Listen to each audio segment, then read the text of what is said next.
Running a business comes with a lot of what-ifs. But luckily, there's a simple answer to them. Shopify. It's the commerce platform behind millions of businesses, including Thrive Cosmetics and Momofuku. And it'll help you with everything you need. From website design and marketing to boosting sales and expanding operations, Shopify can get the job done and make your dream a reality. Turn those what-ifs into... Sign up for your $1 per month trial at shopify.com/special offer. The Roses were living the dream. To you, my darling. No, to you. Until it all came crashing down. You got fired. Fired? On August 29th, stop. You stop! And see The Roses. Rated R. In theaters everywhere, August 29th. What makes a great pair of glasses? At Warby Parker, it's all the invisible extras without the extra cost. Their designer quality frames start at $95, including prescription lenses, plus scratch-resistant, smudge-resistant, and anti-reflective coatings, and UV protection, and free adjustments for life. To find your next pair of glasses, sunglasses, or contact lenses, or to find the Warby Parker store nearest you, head over to warbyparker.com. That's warbyparker.com. Hi, this is Tony Ruggiero, and you're listening to the Tour Coach Podcast. These are a collection of conversations, roundtable discussions, interviews with friends, people I meet, people I teach, folks that come to see us, people that I teach with, respect and admire, all from around the world of golf. If you're a golf nut, a golf junkie, you love golf instruction, or maybe you just want a little entertainment, you're in the right place. We've got over 200 conversations out there available for you now on the Tour Coach, and I'm excited as we head into 2024. Our goal is to bring you more content each and every week and help all of you enjoy and play the game of golf better. Special thanks to my sponsors that have all been with me for such a long time. Thanks to McConnell Automotive, Mitch McConnell and the folks at McConnell Automotive, and the folks at Bushnell Golf. Couldn't do any of it, especially pro work, without them. Vineyard Vines, keeping us looking good and always taking care of us at all the retreats. And, of course, Shrixon and Cleveland Golf and the folks there, whether it's Chip Holcomb, Eddie Dry, Mason Prang, Noel Zavada, Roddy McDonald, all of them, everybody that has been part of our journey with Shrixon Cleveland Golf for over 23 years, I believe it is now. So, and also want to welcome one of the new sponsors to the Dew Sweepers and the Tour Coach Podcast, and that would be Visor Skincare and our folks, the Franklins, who are been Dew Sweepers and fans of us for a long time, and it is by far the best skincare and sunscreen out there. So make sure you check them out as well. And hope you enjoy this season of the Tour Coach and what we've got going on. We're looking forward to bringing you some great stuff, and enjoy this conversation here on the Tour Coach. All right, so sitting in with me here on the Tour Coach Podcast is a Golf Magazine Top 100, Golf Digest Top 50 teacher. I ran into her the other day. I guess it was it probably was a week ago, a little over a week ago at the PGA show in Orlando, and we talked about doing this before, like usual, running around like crazy. Always tough to coordinate, but we finally pinned it down. Erika Larkin. Erika, what's going on? Hey, Tony. Gosh, I'm doing great. Thanks for having me on your show. Oh, absolutely. Appreciate you taking the time to sit in. And look, I first saw you, like I'm sure 8 gazillion Americans or people all over the world saw you on social media. It was the first time I think I ever knew who you were as a coach and a teacher, saw stuff out on Instagram. You're very prolific on Instagram and social media. And, you know, look, I'm way old school, and I kind of was late getting into Instagram. I mean, I didn't know, like, this stuff seems crazy, but now I'm crazy active on it, and I enjoy the hell out of doing it. How did you get started into teaching and coaching golf? One of the things that's always fascinating to me is talking with great teachers and hearing how they got started, and like, who were their influences? Who were the people that kind of pushed them down the road that they started on? Yeah, would love to tell that story. So, first of all, I started playing golf as a young girl, 8 years old, and I grew up in a very unlikely place to learn golf, which is New York City. My parents decided that we were going to try to play golf and learn the game together. They had never played before, and we literally started at like a pitch and putt course in Queens, New York. So that was the beginning of my golf journey. And I ended up playing junior golf in the Met section in the summers. My mom had found out about different tournaments, and we ran into a section pro, a PGA professional by the name of Frank Darby, who actually runs a radio show. He was the St. John's coach for years. You may know him. He was Keegan Bradley's college coach, and he's had some good success of his own. He introduced me to a lot of golf books and philosophy. I didn't know anything. I didn't have very many lessons. So he kind of took me under his wing and exposed me to a lot of really cool stuff. And one of the main influences that he liked that I sort of own now is the old Ernest Jones swing the club head philosophy. And that carried me through my playing career. I always went back to that. It always just was simple. It felt good to me. I understood it. It certainly wasn't technical, but for me, it was something kinesthetic that I could latch onto. It always brought me back to a better place. So naturally, when I started coaching years later, after I played collegiate golf, I got into the golf business and was asked to give some lessons at a little local academy by a colleague of mine. I really decided I liked coaching and I wanted to go down that path more full time. And so I just went back to what I knew. I went back to Ernest Jones. I went back to my old bookshelf and honestly learned as I went and very organically developed my own approach to teaching. I never really taught under a top teacher or shadowed too many teachers early on. I just kind of did what worked for me and my students. And I think that was kind of a really important part of my story because I didn't have anybody telling me what I should do or honestly giving me any feedback. So I had to figure out what worked. Now I look back and I say, gosh, I probably could have fast forwarded my career a little bit if I had just worked for somebody that knew what the heck they were doing and could have guided me. But, it was sort of fun. And I taught a ton of juniors and ladies at the clubs that I worked at early on in my teaching career and got confident and built programming and always was into, what could I do that could simplify things in my approach and drills and stuff that, the everyday golfer could understand. So along the way, I certainly taught, plenty of elite juniors that had success in college. And as I grew my business from the private club setting into like public course setting, I had moved over to a different property in Northern Virginia where I live. Then I really started to grow just the volume of students, the volume of programming. I understood what it took to market my business locally, regionally. I got involved in the section. So, just like a lot of pros, you just start small, you figure stuff out, you see what works, you reinvent yourself, you try to grow your business. I did all those things the first, 10 years I was teaching. And where the story takes a fun turn is I wanted to write a book. I always wanted to try and organize my thoughts in a way of like, okay, what am I teaching that's working? Do I really have a system? Like, what's my process? And obviously I'm doing well in my business, so I must be doing some things that are working that I can put down on paper and tell more people about and organize my ideas. And I sat down finally and did it over the course of about a year and a half. I wrote a book. I self-published it. It's called The True Swing. That all came together in 2017. And that's when I started posting on social media. Really up to that point, I had only done some random YouTube videos and, things for my golf courses and my students, but I hadn't really jumped into any consistent social media until that point. And so me writing this book and then saying, okay, I got to market this thing if I'm ever going to sell copies outside of my own database.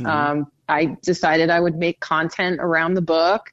And in the process of trying to do that and figure out how the heck to, edit videos and make these little short videos for Instagram and then share things to the other platforms, I just got in this really fun flow of making all kinds of content. It took on a life of its own for quite a few years where I did videos with parodies and I was singing musical songs and dancing around and tried to get on the whole, vibe of just what other influencers were doing, even outside the golf space. Right.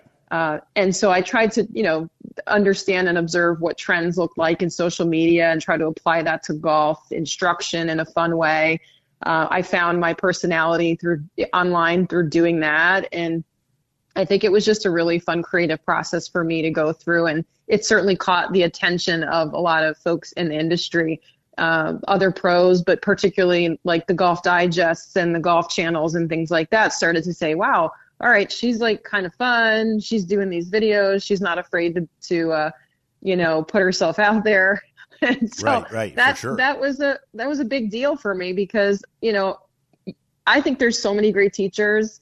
There's a million teachers probably better than me, but you have to put yourself out there and tell the world what you're doing if you want to grow to that next level. If you don't want to do that and you're happy doing what you're doing in your own backyard, that's totally fine because you can make a big difference on your students and your community and your club, and that's amazing.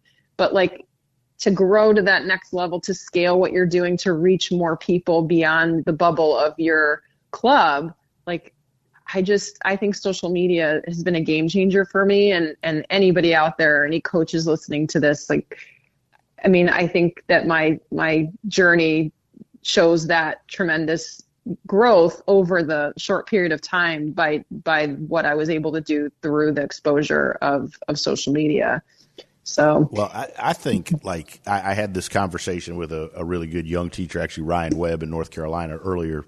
Actually, this morning I was driving through a McDonald's drive-through on my health kick again as usual, but nothing like a chicken biscuit in the morning. But anyway, so but I came up under old school great teacher Hank Johnson, and I talk all the time about his influence, but he would be mortified at some of the things he sees now, like we do on Inside. That's just old school. But with all these young teachers coming up, to me, if you want to be relevant, and like you said, I agree 100%. If you're happy teaching your folks at your club in your backyard, that's fantastic.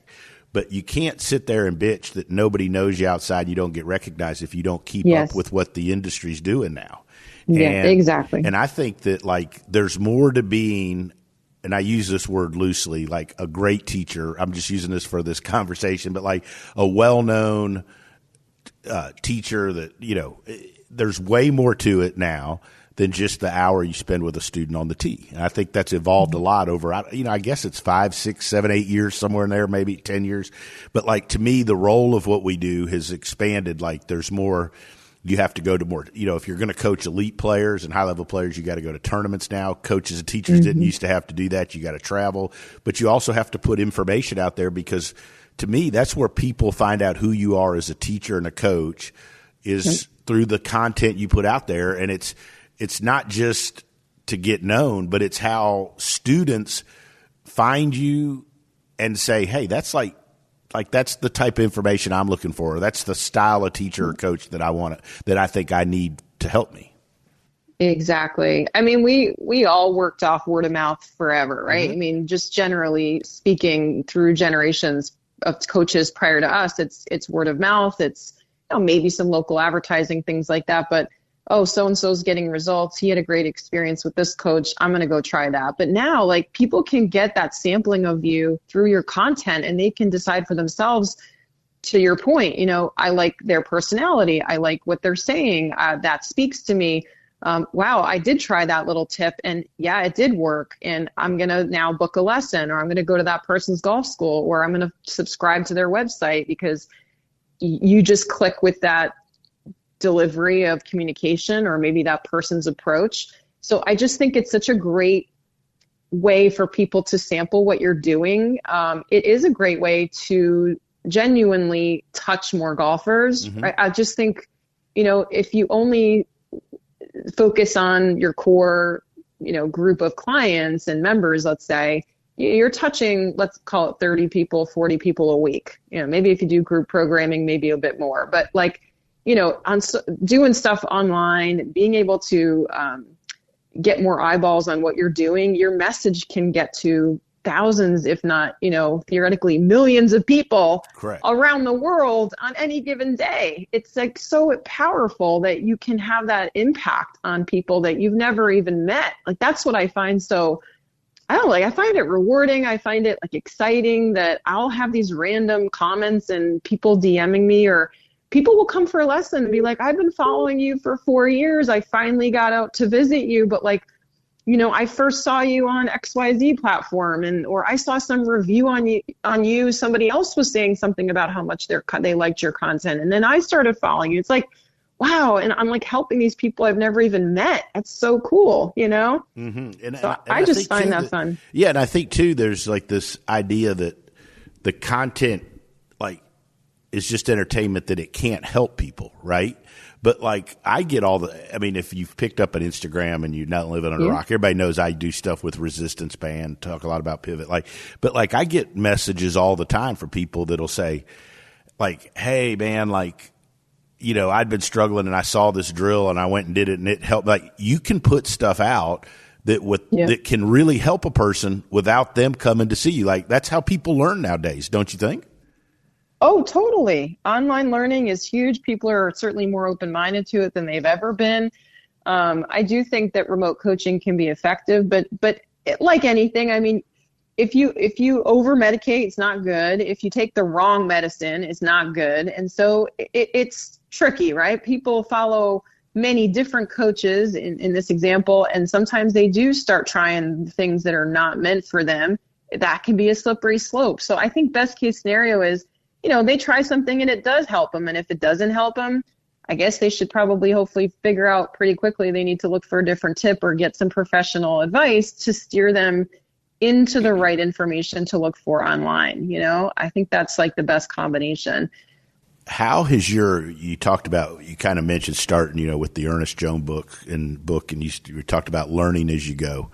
How has did you go down any wrong turns trying to figure out what you wanted to teach or what was important to you for a student? Or, I think all of us have had, obviously, if we're good at what we've done and we've learned, we've had failures or we've had times that maybe weren't as successful. Some of the biggest, moments in my career have been some of the lowest times where I got fired by a bunch of people, and you had to kind of sit and go like, what the hell am I not doing as well as I need to, and so forth. But like on your journey, did you make some wrong turns, or like, have you evolved in what you teach? Kind of tell me what you think there. So I mean, we all make mistakes, and I've certainly, you find a student here and there that you just can't seem to fix right, or you run out of stuff for certain people. You work with somebody long enough, it's like you feel like you can't help them anymore. You've reached a dead end. Like, I hate that feeling. It has happened over the years sometimes. But to answer your question, like, I've tried to learn as much as I can about different technologies that have popped up over the years, and bought things and certainly experimented with things, and some stuff I have to come back and say, I have this core philosophy. How does this keep me on my message, or am I able to take this new piece of tech and come back? For me, it's always about trying to be simple. And so I have to really be careful, because as a coach, I can nerd out and I want to know the information, but the reality of what works on the lesson tee, when I use technology, I really try to get fluent with it enough that it's for me to help, I guess, double check, validate, baseline somebody. And then I'm not standing there speaking Chinese to the person that, only understands English. Like, you can't do that. You can't talk over somebody's head and get results. You have to be able to translate that information in a way that is quick, that speaks to the student. You're looking at the most relevant pieces of that technology to help this person. And I just have found that along the way, some things I've tried to incorporate in my lesson tee, I would get a little bit impatient with getting to that point of fluency. And so I would just give up on using some of the pieces. TrackMan is a no-brainer for me now. Obviously, it's like just automatic. It's there, it's running. I don't even have to think about it. You know what I mean? But some of the stuff over the years, and even some philosophies that I tinkered with, it's like, you have to do stuff for long enough to get that level of really flow and fluency with getting on board with maybe a system or a concept or a piece of tech. And I just think like that's the toughest part, is when you're trying to keep your mind open and try new things. It takes a while. Mm-hmm. And in the meantime, you're still feeling this pressure to give the good lesson that you know you can give. Mm-hmm. So I think that there's the ebbs and flows of, you're growing as a coach, you're trying things, and some of the new things maybe don't always stick, or you don't deliver them as well or as smoothly as you'd like. And so it's easy to abandon those. So the stuff that I have stuck with, obviously, is things that either spoke to me more, felt better, were easier to adapt, were simpler for me to apply quickly into my lesson T, or I just shelf it and wait till maybe an off season and come back to it to try to get better at incorporating that into what might be my, evolved teaching ideas or drills or approaches. So I don't know. Does that make sense? Yeah, no, totally. I think trying new things, you can just stumble. I think one of the things that, teachers and students and players make mistakes on is that they don't sometimes stay true to the things that work for them. Right. And that they too easily, or not too easily, but like a new thing comes along, so they feel like because it's new and they see Joe Schmo's using it and Susie over here's got so they got to get it and they got to jump right in, and they do that before they actually sit and figure out, one, does it go with what I teach and what I use, and yes. And more importantly, do I understand it enough to incorporate it into what I teach? Right. Yes. And I had this conversation with Scott Lynn with Swing Catalyst several years ago when the dual plates first came out, and I was like, hey, should I buy this? And I always ask, advice. And he was like, well, I'd wait, because we don't exactly know what it's going to do yet. And he's like, and you don't exactly know how it's going to incorporate into what you teach yet. And you're great at what you're doing with the regular plate. And I think that, I've made those mistakes. Like, I've jumped in and bought something because, well, hell, I got to have this. It's new, right? But I think that that's great advice and really honest what you said. And I've also always found that I think you're way more successful as a coach and a teacher and as a player if you're honest and you're really yourself, and you just say, you know what? I don't know if that really fits into what I teach right now, and I don't know. I think that's better than making up some bullshit. Yeah, no, for sure. I can remember a couple of times where I was trying some stuff that I had learned at a seminar, and it was almost like I felt like in that moment I really wanted to try it with the student, but I clearly was stumbling and second guessing what I was saying, and then I looked like an idiot, Mm-hmm. I was like, you don't want your people paying you money for your expertise, and if you're not confident in what you're saying, they're going to smell that right away. Yeah. They're going to feel it, and then you're not giving them what they came for. And so I just think that you have to be 100% in on what you're saying to the student and believe in it, and you have to deliver it that way to get the buy-in for the student, right or wrong. You have to, and so being a little hesitant over what you're saying because you're new, or you're trying to play with the software that's new and you're just fumbling. I just think it looks so bad. So I've just been very aware of that and tried to do my best to, you try to get through those learning curves when you are truly committed to maybe a new thing that you're doing. But yeah, I never like the feeling of a student knowing that they're being this guinea pig for you. Right. That's not right. You should find an assistant coach, find somebody at your club that is willing to be that guinea pig for you. Don't do it with a student when they're paying you. Correct. And I took two players. One of the mistakes I made, there's lots of them. I'm on my fourth wife, so I've done plenty. But anyways, that's another podcast. But one of the things was I was really trying to learn more about TrackMan, right? I had a bunch of good young players. Right. And so I took two players, drove to see, and at the end, the guy was just looking at numbers and he was like, oh, that's perfect. And this kid hit a ball that's 80 yards left, right? Cause and we get in the car and we're driving to go have some good dinner. And this young guy who was one of those students, super smart, but doesn't say a lot, but we were good friends. And we're 10 miles down the road and he just goes, if you ever do that again, you're fired. right? He was like that. Yeah. And I was like, yeah, you're right. I learned, like, you know what? Like, you can't be a guinea pig with a player. And I've done, like you mentioned, seminars, like where I've gone and I've watched this stuff and it's obviously influenced people. And I go back and I start doing all these crazy, and then like, and I'm like, what the hell am I doing? Right? Yeah. Like I'm already making people better, right? Like I don't need to change who I am and what I do just to get better. For sure. Yeah, no, I actually, we opened the Learning Center at my club 2 winters ago. And for 20 years, I feel like I've been trying to find a solution to have, a teaching center. I've been teaching outdoors in the elements, off an iPad, obviously things like that. And I was comfortable, obviously, teaching outside with my bag of training aids and just being like, have my setup every day. And so there was a part of me that was like, I wonder what it's going to be like to truly teach in this environment where the TV is always on and like the video plays back every swing, right. Because when I was standing outside with golfers and was holding that iPad, I would only show them stuff when I wanted to. Right. And so having a studio environment for me was actually a significant, it's an upgrade in a lot of ways. Right. It provides an amazing learning environment. But then at the same time, it was like this slippery slope of be careful what you wish for. Like, is this actually the experience I want the student to have? Or how am I going to control the experience the student has when this technology is just like on and running constantly?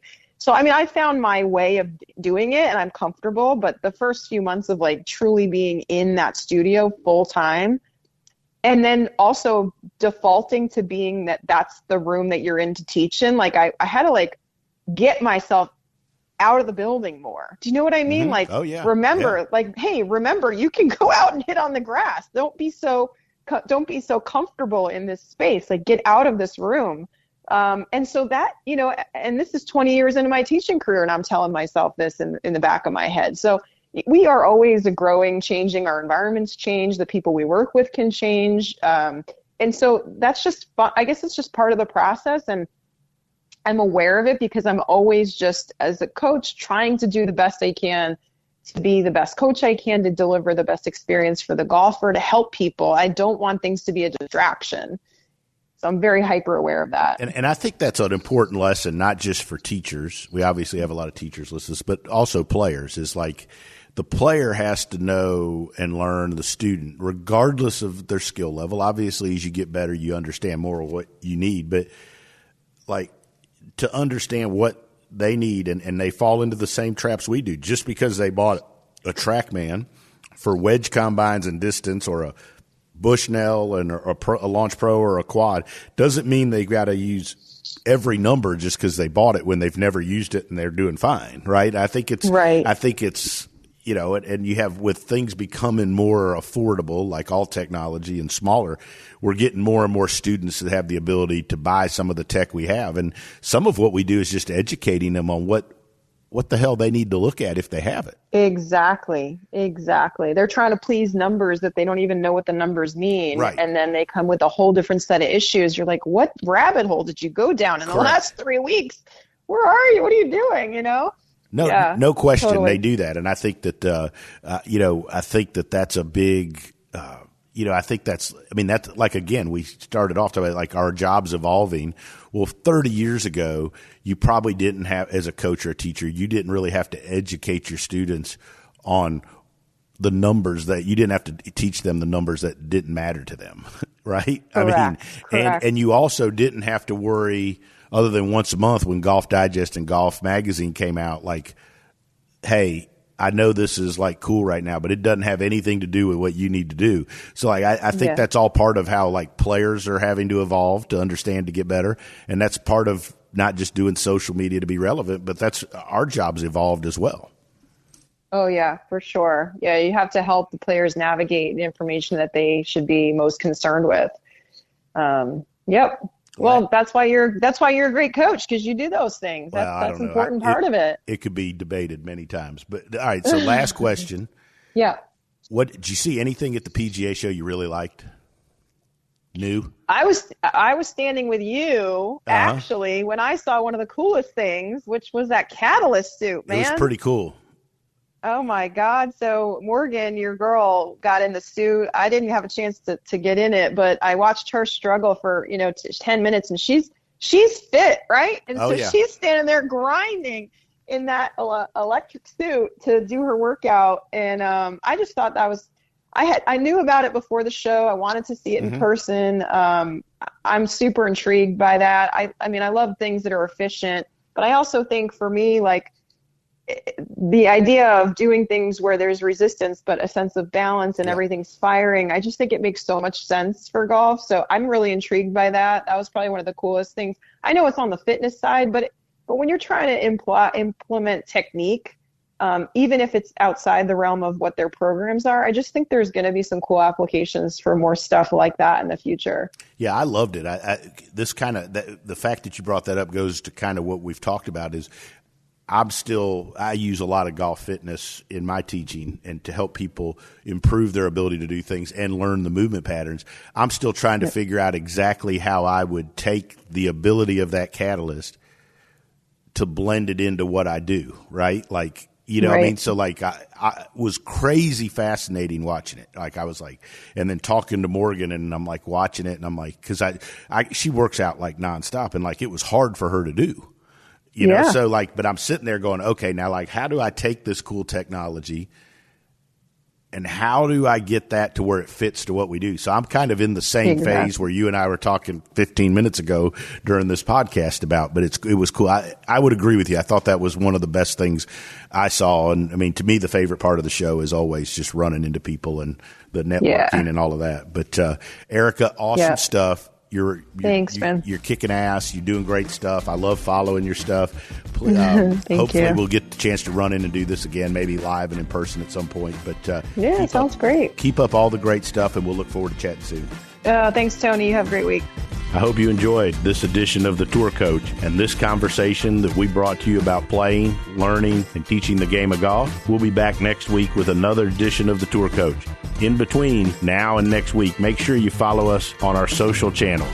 You can always find me at The Dew Sweeper on Instagram, or go to our YouTube page where you'll see a scene and a video from my teachings daily on our YouTube channel. You can find that by looking up Tony Ruggiero and the Dew Sweepers on YouTube.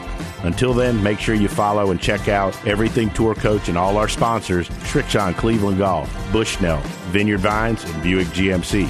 I'll be back next week to help all of us appreciate, learn, and enjoy the game of golf.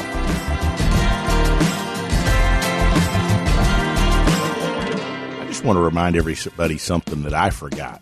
Recently, a couple weeks ago, my wife and I went out. We went to a wedding, and afterwards with some friends, we were like, hey, where's a great place to go? I'll be honest, like in my travels and day-to-day, sometimes I get caught up and I forget some of the great places right around the corner. But I got to remind you about the Icebox Bar on 755 Monroe Street. I know with Mardi Gras and all that stuff, it's going to be packed.